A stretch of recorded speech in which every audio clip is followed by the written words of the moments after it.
I thought before I took my setup apart, I would give you a look at this piece from every angle. And also, you can see how I set it up to do the photography. I actually took a couple of pieces of foam core. You can see the seam right across here. And slid them behind the piece on the easel so that I had a white background to shoot, which made it much easier to clip out the background for presentation. So this is the whole piece. You've seen that before. And give you a close-up of the face. This face has a lot of detail in it. A lot of little dots and hearts. And I was looking today at this piece compared to the first piece I did for the El Corazon show, which I think was 2 years ago. And maybe I'll do a photo of the two pieces side by side.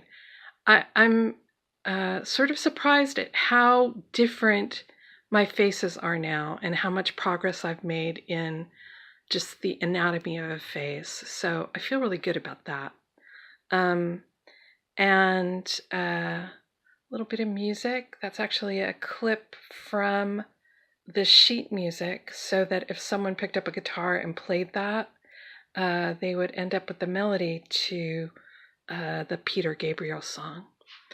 And this is a little bit from the side. So this is pretty thick wood. It's 2-inch, which means it's about 1 3/4 wide, because the 2 inches isn't the finished dimension, it's what you get after you plane the wood.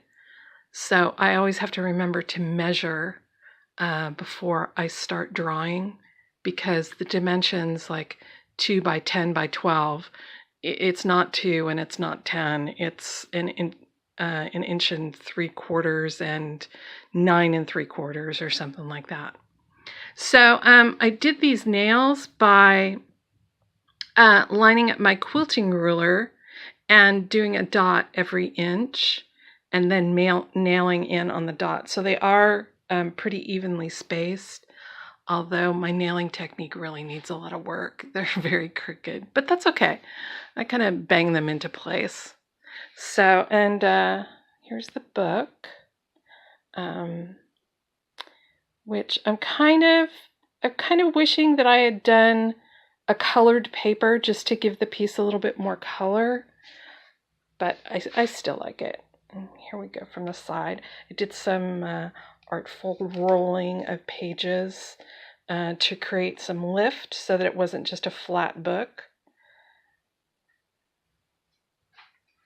And my spike, I can't tell you how anxious I was driving a massive spike through this book into the wood. I thought that I was going to break something or crack something, or the whole piece was going to split in half, but it turned out pretty well. It tore a little bit, and I ended up with a hole that was a little closer to the words than I would have liked. I was hoping for something a little bit higher, but I had to reposition it a couple of times to get it in at the right angle. So, and I did a little bit of colored painting on the book, which you can only really see when you're up close like this.